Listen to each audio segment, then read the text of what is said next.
ఒకనాడు ఉద్వేగంతో పరమాచార్యులు వారు చెప్పినటువంటి విషయాన్ని మీకు మనవి చేస్తాను. వీరప్ప స్వామి అని ఒక ఐశ్వర్యవంతుడు ఉండేవారు. ఆయన ఎన్ని దేవాలయాలకో సేవలు చేశారు, ఎన్ని దేవాలయాలు పునఃప్రతిష్టలు చేశారు, పెద్ద పెద్ద గుళ్ళు కట్టించారు. ఆయనకి విపరీతమైన కోపం, ఎంత సేవ చేస్తారో అంత కోపం. అందుకని ఆయన పేరంటే హడిలిపోయేవారు అందరూ. ఆయన దగ్గరికి ఒక్క వ్యక్తి ఎక్కువ వెడుతుండేవారు. ఆ వెళ్ళినటువంటి ఆయన పేరు సుబ్బరాయ అయ్యర్ గారు. ఆయన మాత్రం వెళ్ళి భగవత్ కథ చెప్తుండేవారు. ఆయనకి అన్నీ విని, అంతమంది పెద్దల గురించి విని, ఆఖరణ రోజున అన్నారు ఆయన, ఆ వీరస్వామి, వీరప్ప స్వామి అన్న ఆయన, ఏమండే సుబ్బరాయ అయ్యర్ గారు, మీరు రోజు పురాణం చెప్తున్నారు, వింటున్నాను, ఇదంతా బాగానే ఉంది, కానీ నాకు ఈ దిక్కుమాల కోపం పోవట్లేదండి.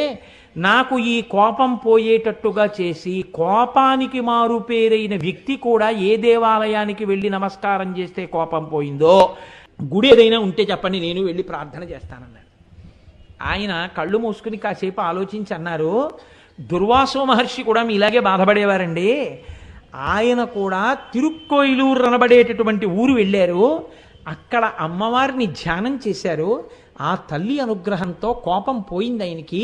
అందుకే ఒక్క తిరుక్కోయిలూరులో ఉన్నటువంటి దుర్వాసో మహర్షి యొక్క విగ్రహం పరమశాంతమూర్తిగా ఉంటుంది. కాబట్టి మీరు వెళ్ళి అమ్మవారి పాదాలని పట్టుకోండి అన్నారు. ఈ వీరప్ప స్వామి గారు సుబ్బరాయ అయ్యర్ గారిని కూడా తీసుకుని వెళ్ళారు. తిరుక్కోయిలు వెళ్ళి గుళ్ళోకి వెళ్ళారు, దర్శనం చేసుకున్నారు. పోతుంది ఏమిటి కోపం? పోలేదు. అలాగే కేకలేస్తుండేవారు. ఆ గుడంతా బాగు చేయించారు, పెద్ద రథం చేయించారు. ఆయన అమ్మవారిని తెలిసో తెలియకో రోజు వెళ్ళి అమ్మవారి పాదాలు పట్టుకోండి, కోపం పోతుంది అన్నారుగా సుబ్బరాయ అయ్యర్ గారు. పోవట్లేదండి అనేవారు. పోతుంది, పట్టుకోండి అనేవారు. రోజు అమ్మవారి పాదాలకి నమస్కారం చేసేవారు. కొత్త రథం తయారైపోయింది. తయారైపోయిన తర్వాత రథం ప్రదక్షిణంగా గుడికి తిరుగుతోంది. తిరుగుతుంటే గుడి ముందు రథంకి కొబ్బరికాయ కొట్టి, గుమ్మడికాయ కొట్టి కదిపారు, కదలలేదు. ఎంత కదిపినా కదలకపోతే, ఇదే ఒకప్పుడైతే వెంటనే ఈ వీరప్ప స్వామి పెద్ద పెద్ద కేకలేసేవారు, ఎవడరా రథం చేసిన వాడు, ఎందుకురా కదలటం లేదని. ఇప్పుడు ఆయన ఏం అనలేదు, అలా నిలబడ్డారు. నిలబడితే అమ్మవారిని అందరం ప్రార్థన చేద్దామన్నారు. ప్రార్థన చేశారు, కదిలింది రథం. వెళ్ళి కొంత దూరం వెళ్ళి ఆగిపోయింది. మళ్ళీ కదలడం మానేసింది. ఎంత తోసినా కదలటం లేదు.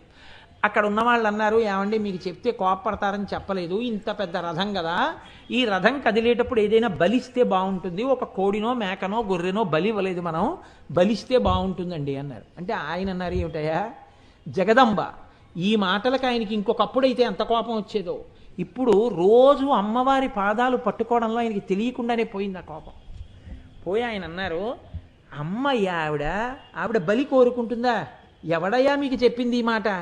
నోరు లేని జీవాన్ని తీసుకొచ్చి నేను ఇక్కడ చంపేస్తే దానికోసం ఆ తల్లి ఏడవదయ్యా? దాని తల్లి ఏడిస్తే తల్లి సంతోషిస్తుందా? ఎవరయ్యా చెప్పింది? పోన్లేండి, ఒక పని చేయండి, ఏదో ఒకటి బలి ఇవ్వకపోతే రథం నడవదంటున్నారుగా. నేను పెద్దవాడిని అయిపోయాను, నా అన్న వాళ్ళు ఎవరూ లేరు, ఉన్నదంతా దేవాలయానికి వాటికి ఖర్చు పెట్టేశాను, నేను వెళ్ళిపోయిన తర్వాత మిగిలింది కూడా ఖర్చు పెట్టేయండి, నేను పడుకుంటానయా, చక్రాలు కదిపేయండి నా మించి, నాకేం బెంగలేదు, నిజంగా చెప్తున్నాను అని ఆ ఉత్తరీయం నడుముకు చుట్టుకుని ఆయన రథచక్రాల కింద పడుకున్నారు. పడుకుంటే అక్కడ ఉన్న వాళ్ళందరూ కంగారు పడిపోయి, అయ్యో అదేంటి వీరప్ప స్వామి గారు మీరే పడుకుంటున్నారు, లేవండి లేవండి లేవండి అని లేపేసి ఆయన్ని అందరూ కలిసి అమ్మవారిని పెద్ద స్తోత్రం చేస్తూ రథం తోశారు. రథం కదిలిపోయింది. కదిలిపోయి వీరప్ప స్వామి గారు అక్కడ ఒక చిన్న పాక వేసుకుని అందులో ఉంటూ ఉండేవారు. ఆ గుళ్ళో కొన్నాళ్ళు ఉండి వెళ్ళిపోవడమేగా మళ్ళీ ఊరని. ఆయన సంతోషంతో ఆనందంతో ఇంకా ఎంత పొంగిపోయారో, అమ్మ కృప చేసిందని. ఆయన గబగబా ముందు నడుస్తూ వెళ్ళి తన ఇంట్లో నిలబడి అమ్మవారికి హారతి ఇద్దామని నిలబడ్డారు.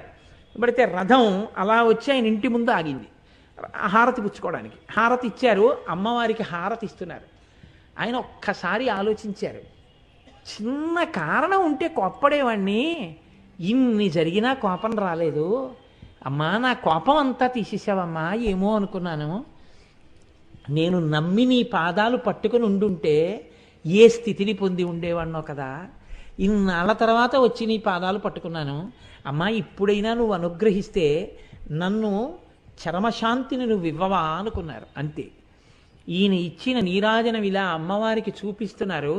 పక్కనే ఉన్నటువంటి సుబ్బరాయ అయ్యర్ గారి మీద ఆయన కన్నుల నీరుతో ఒరిగిపోయారు. ఆయనలో ఉన్నటువంటి జ్యోతి వెళ్ళి అమ్మవారిలో కలిసిపోయింది. ఇప్పటికీ అమ్మవారి పాదములు అమ్మవారి పాదములే. ఇది నేను చెప్పానని మీరు అనుకుంటున్నారేమో. అమ్మవారి పాదములు ఎంత గొప్పవో, ఆ పాదములు నమ్ముకుని నమస్కారం ఒక్కసారి చేసిన వాళ్ళు ఎటువంటి స్థితిని పొందారో, ఎంత గొప్ప శక్తిని పొందుతారో, ఆ నమస్కారం చెయ్యకపోవడం కృతజ్ఞతైన ఆ తల్లి ఎంత ప్రేమతో మన్ని చూస్తోందో. మనం ఎప్పుడూ తప్పులే చేస్తున్నా కుపుత్రోజాయే తత్కచితపి కుమాత నభవతి. ఆ తల్లి మన్ని ఎలా అనుగ్రహిస్తోందో, ఆ పాదముల జంట ఎంత గొప్పదో, ఆ